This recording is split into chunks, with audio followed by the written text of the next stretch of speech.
Muchas veces me preguntaron si el tema de la reencarnación o las vidas sucesivas o la rotación de las almas aparece en el estudio del camino personal, del holograma del alma.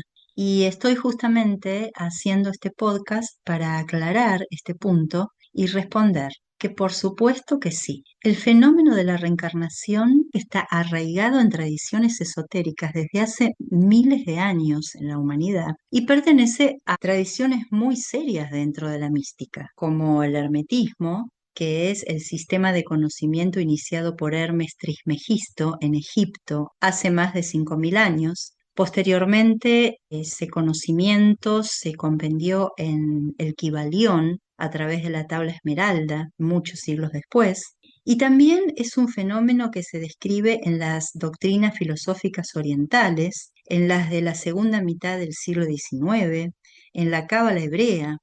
Es decir, hay un montón de vertientes espirituales, místicas, filosóficas que traen el tema de la reencarnación como el reconocimiento de un fenómeno a la que está sujeta nuestra humanidad y que no tiene que ver con una ideología o una aproximación teórica a la vida del ser humano. Algunos dicen, bueno, pero no hay nada demostrado al respecto. O yo no me acuerdo de nada, no sé si tuve vidas anteriores o no. Estas preguntas a veces no las podemos responder con facilidad porque ignoramos conceptos que sí vamos a poner hoy en claro. Existen numerosos científicos de la psique que han investigado tanto en Oriente como, por ejemplo, en la Universidad de Jaipur, en la India, o en América del Norte, el profesor Ian Stevenson y actualmente uno de sus seguidores, que han recopilado muchísimos casos de niños que recuerdan vidas pasadas y de personas adultas que han sido tratadas en terapia con reminiscencias, recuerdos de reencarnaciones y que han sido comprobadas. También en Sao Paulo, por ejemplo, en Brasil, el Instituto de Terapia Transpersonal e Investigaciones sobre Reencarnación, donde tuve la posibilidad de hacer una visita, hablar con sus directores, tomar cursos con ellos cuando vinieron a Argentina. Ellos han recopilado muchísimos casos de niños y adultos que recuerdan vidas pasadas que han sido comprobadas.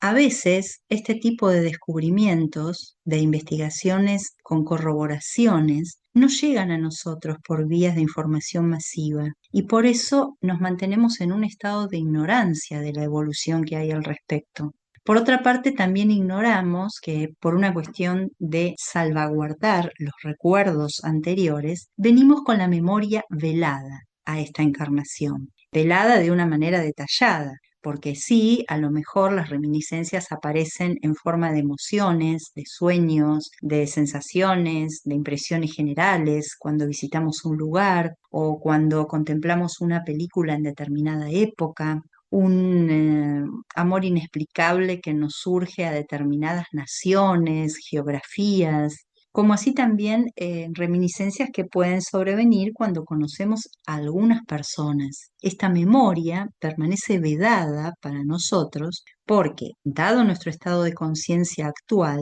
no permitiría una vida saludable, porque sería una carga muy grande de vivencias que muchas de ellas tal vez fueron traumáticas y otras están referidas a graves errores que hemos cometido contra la ley de unidad. Entonces, venimos como con una actualización, con un reset, para que esta existencia realmente sea para nosotros una nueva oportunidad. Siempre digo que el fenómeno de la reencarnación debería estar siendo parte del programa de las escuelas y que además debería estar formando parte de lo que enseñan las religiones, porque ya las escuelas místicas y esotéricas, por supuesto que lo están enseñando desde hace siglos, porque este es un fenómeno que nos habla de otras leyes cosmogónicas y que atañe directamente a comprender los acontecimientos de nuestra vida. ¿Cuáles son las leyes que atraviesan y sostienen este fenómeno de la reencarnación? Primero tenemos que decir que el objetivo del retorno a esta dimensión material es el perfeccionamiento, la purificación de nuestras almas. Y a través de este perfeccionamiento, lo que vamos haciendo también es revelar información nueva que no solamente se va transmitiendo al colectivo humano para la evolución general, sino que también forma parte de nuestra luz y para evolucionar como humanidad.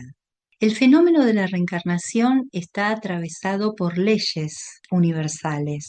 La más importante es la ley de la unidad.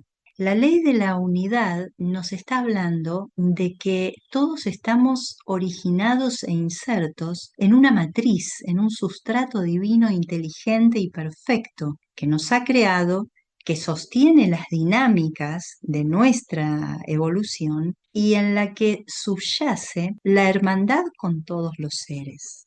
No solamente los que han pasado, sino también con los que están actualmente y los que van a venir. La ley de unidad nos hermana con todos los seres vivos de toda la creación, porque nada existe que no provenga de ese origen divino, de esa luz infinita, donde se origina todo el universo que conocemos y aún aquellos universos o dimensiones que ni siquiera imaginamos. La ley de unidad establece que debemos ayudarnos, colaborar y respetar la vida de unos y otros. Cuando nosotros, en nuestra falta de alineación con esta ley, cometemos errores contra la unidad, aparece la falta de respeto, la violencia, el homicidio, la explotación, un montón de esclavitudes que conocemos desde hace siglos. Entonces, cuando nos alineamos en esta ley de unidad, como consecuencia surge la compasión, la colaboración, la comprensión, el respeto, la tolerancia, el acuerdo inteligente entre partes y el encuentro de soluciones colectivas. La otra ley que determina las vidas sucesivas es la ley de causa y efecto. Esta es una ley que es conocida porque corresponde a la física clásica, pero también viene un conocimiento más profundo desde los orígenes del hermetismo. Está introducida en el Kybalión y sostenida por sabidurías esotéricas de todos los tiempos. Esta ley tiene que ver con la consecuencia de nuestras acciones, que no está vinculada a un código moral o ético, sino que está vinculada a la responsabilidad para el aprendizaje y la toma de conciencia. Entonces, cuando empezamos a comprender que nuestros pensamientos, nuestros actos, nuestras emociones, obras van a tener una consecuencia y que no son totalmente privadas o individuales, vamos a empezar a entender que todo aquello que generamos va a tener para nosotros un reflejo, un retorno, que se va a traducir en circunstancias de vida tanto internas como externas. Esta ley también es fundamental porque, como dijimos, no se trata de una cuestión de seguir códigos externos, que por supuesto los códigos externos nos han ayudado durante milenios a comportarnos mejor, pero en este caso se trata de una cuestión de alineación con la ley de unidad, de la que hablamos anteriormente. Porque a través de ese vacío luminoso entre los corpúsculos de luz de la materia existe el espíritu divino, la esencia divina, el origen de todas las cosas. Nada de lo que yo haga a nivel privado deja de tener incidencia en los demás. Y por supuesto, todo eso no queda en la nada, sino que puede generar orden o caos, puede generar violencia o paz. Por lo tanto, comprender la ley de causa y efecto es uno de los pilares importantísimos e indispensables, diría yo, para nuestra evolución y para una vida conscientemente manifestada. Sin embargo, y tal vez para mí, lo más importante es considerar la variable de la misericordia divina. Si bien estamos sujetos a sistemas de leyes cósmicas que determinan nuestras circunstancias y categorizan la consecuencia de nuestro proceder particular, la variable de la misericordia no tiene que ver con una ideología religiosa, tiene que ver con un aspecto, una cualidad, una emanación de la divinidad que debemos aprender a incluir en nuestra vida. Como el ser humano está habituado en esta dimensión dual al juicio, al juzgamiento, a la sentencia, a la venganza, a la reciprocidad con las ofensas, no es sencillo para nosotros pensar en la misericordia, concebir la misericordia, porque estamos muy atados a los juicios duros y a una noción de justicia, que por supuesto tiene su aspecto positivo en la sociedad de todos los tiempos, pero no tiene aspectos tan saludables ni evolutivos cuando lo pasamos a un nivel personal y profundo. Cuando nosotros dejamos de lado el juicio severo, el juicio duro, la sentencia, y nos integramos a la compasión, al perdón, a la conciencia de la unidad, a elegir que ningún ser humano sea castigado por causa nuestra, empezamos a abrirnos a otra frecuencia, a otra dimensión, a otra variable, y nos abrimos a la misericordia de una manera directa, porque la misericordia divina transforma todos los juicios duros en dispensas, en nuevas oportunidades, en compasión, en comprensión. Por eso se la describe como la luz que levanta al caído, que sana a los abatidos, que libera a los esclavos, que da vista a los ciegos, que nos rescata de los padecimientos extremos y nos hace ascender desde nuestros abismos. Esa es la luz que debemos empezar a comprender para poder salir de una dualidad dura, enjuiciadora, vengativa, justiciera, violenta, y acceder colectivamente a una dimensión de comprensión, de compasión, unidad, colaboración con el Espíritu Divino que es pura misericordia. En una de las clases, uno de mis profesores mencionó que en las épocas de los campos de concentración en la Segunda Guerra Mundial, hubo un grupo de judíos, seguramente interiorizados en la mística hebrea y en estas leyes de las que estamos hablando. Ellos alzaban una oración hacia aquellos que los sentenciaban a muerte y que los mataban concretamente, diciendo que los perdonaban porque eran uno con ellos. Entonces vemos que esta sabiduría que está esporádicamente expresada en algunos humanos o en algunos grupos muy iniciados, es a la que vamos a tener que llegar todos nosotros. La misericordia a la que nos estamos refiriendo no se trata de una actitud condescendiente o sometida o que minimice los hechos abusivos, la explotación, sino que se trata de tomar conciencia desde dónde nosotros vamos a obrar para resolver estos problemas, para tratar y para corregir estos problemas en la sociedad y en nuestra familia. Si nosotros obramos desde el odio, desde el deseo de castigo, desde la venganza, desde el enjuiciamiento y desde rotular a los demás como enemigos, como si fueran parte de otra creación o de otra naturaleza, ese es el camino que nos va a llevar a los juicios duros, pero para con nuestra propia vida también. La actitud que nosotros tenemos ante el exterior, ante los demás, es la misma que el exterior y los demás van a proyectar sobre nosotros. No hay manera de salir de esta ley especular de causa y efecto y del retorno. En cambio, si nosotros podemos ejercer todas las acciones que sean necesarias a nivel de diálogo, a nivel de justicia terrenal, a nivel de ordenamiento a través de las instituciones, mecanismos de mediación, cartas, marchas, todo lo que esté a nuestro alcance, pero desde un espíritu de unidad, desde un espíritu de reparación y desde un espíritu de sanación de la crueldad. Entonces, esa esencia de nuestra conducta, ese punto de partida desde nuestra conciencia, es fundamental para todo lo que después nos toque vivir, como receptores de nuestra propia vibración. Esta enseñanza está sintetizada y comprimida en el Padre Nuestro, cuando decimos: perdona nuestras ofensas como nosotros perdonamos a los que nos ofenden.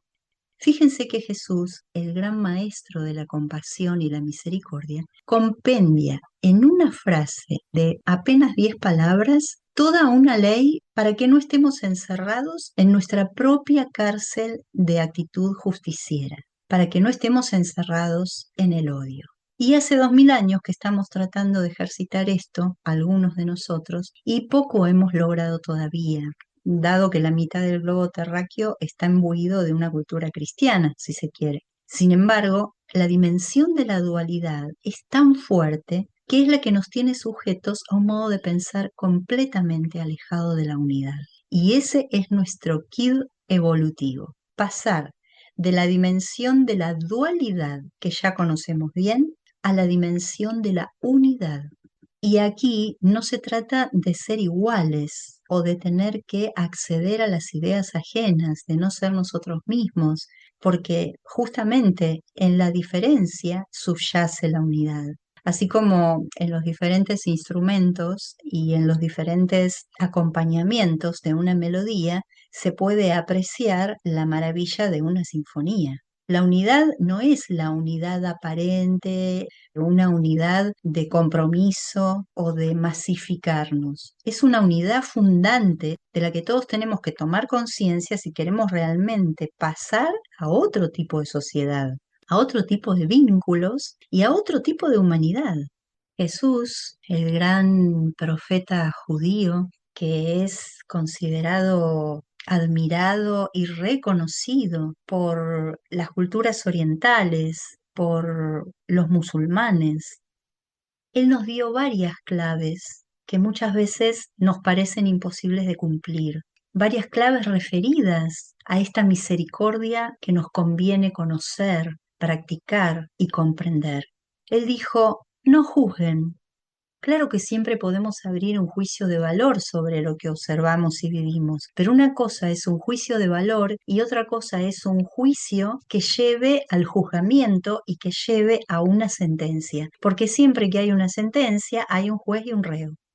Y ninguno de nosotros tiene facultad para ejercer de juez, salvo en los tribunales humanos, y tampoco merece estar en el rol de reo. Por lo tanto, es un camino sin salida, es un camino laberíntico, es un camino que siempre nos va a llevar al punto de partida.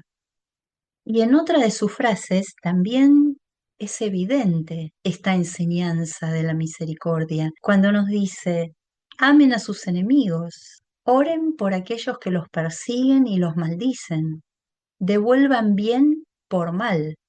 Y sabemos que la sabiduría de Yeshua de Nazaret no era simplista.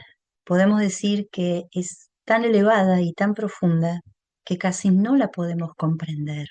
Pero si estas enseñanzas fueron dadas a nuestra humanidad, quiere decir que aunque sea difícil de aceptar y comprender, no es imposible que nosotros accedamos a ellas. Entonces no estamos hablando de utopías, sino que estamos hablando de un camino que nos va a llevar un esfuerzo en lo personal y en lo colectivo, pero es un camino muy nítidamente trazado para que podamos ascender como individuos, como identidades únicas, como almas en proceso de evolución y como sociedad humana. Una vez que se comprende la existencia y el fundamento del fenómeno de la reencarnación, vamos entonces a confirmar que sí aparece en el estudio del camino personal y es una parte muy importante en el holograma del alma. Aparece en lo que llamamos el área de retorno. Ahí vamos a encontrar un arquetipo regente que va a determinar el tipo de experiencias de purificación que vamos a tener en nuestra existencia. Y ese arquetipo se va a corresponder con el tipo de errores contra la unidad que hemos cometido en otras vidas o en esta misma. Esta purificación puede ser exhaustiva o suave de acuerdo con la manera dura o compasiva con que apreciamos la vida. Estas experiencias que nos va a dictar el arquetipo regente en el área de retorno tienen como objetivo que tomemos conciencia de nuestros errores. No tienen que ver con el castigo, ni tienen que ver con la aplicación de una justicia a la manera en que nosotros la entendemos. Por eso ese dicho popular, Dios aprieta, pero no ahorca. En el estudio del holograma del alma, aparece en el área de retorno regida por un arquetipo que se oculta en la fecha de nacimiento, qué tipo de experiencias correctivas y purificadoras vamos a tener en nuestra existencia. y que va a depender de nuestra actitud interna si esas experiencias van a ser muy intensas, muy desafiantes o si van a ser suaves. En todos los casos, siempre el objetivo de estas purificaciones es el reconocimiento, la corrección de nuestro rumbo, la expansión de nuestra conciencia y el perfeccionamiento de nuestra alma. Me llamaba mucho la atención que uno de mis maestros en sus oraciones decía siempre: Señor, que evolucionemos por el camino del amor y no del dolor. Yo era muy jovencita cuando escuchaba estas palabras y no alcanzaba a comprender en profundidad de qué se trataba. Pero hoy en día, y después de un largo camino recorrido, estudiando, investigando, profundizando, puedo decir que el camino del amor es aquel en que nos rectificamos y nos purificamos a través de la oración, el estudio de las cosas del cielo y a través del ejercicio de la compasión y de la colaboración con nuestros semejantes. Los podemos vivir a través de cualquier religión a la que pertenezcamos o a través de cualquier filosofía con valores éticos que puede tener una cultura. En cambio, el camino del dolor es el camino del juzgamiento, el camino de la severidad, el camino de la violencia, del resentimiento, de la venganza, de la rebeldía ante las circunstancias que nos toquen vivir y ante las personas que están implicadas en esas circunstancias. Entonces, el área de retorno que va a estar en nuestra fecha de nacimiento nos va a mostrar el arquetipo que va a regir nuestras experiencias de purificación y nos va a hacer notar qué tipo de errores están arraigados en nuestra alma y qué tipo de errores hemos cometido contra la ley de unidad. Puede ser en otras encarnaciones o en esta misma existencia. Entonces vamos a tener una mayor oportunidad de aceptar nuestras dificultades, de aceptar aquello que nos parece incomprensible o inexorable y comprender que no estamos sujetos al caos, sino a los procesos de aprendizaje universal que nos corresponden a todos. Espero que a través de este podcast haya quedado más claro cómo el fenómeno de la reencarnación atraviesa nuestras vidas, por qué leyes universales está sostenido, cuál es el objetivo de este fenómeno en la naturaleza humana y qué es lo que aporta el estudio del camino personal sobre esta área del retorno de las consecuencias de nuestras acciones.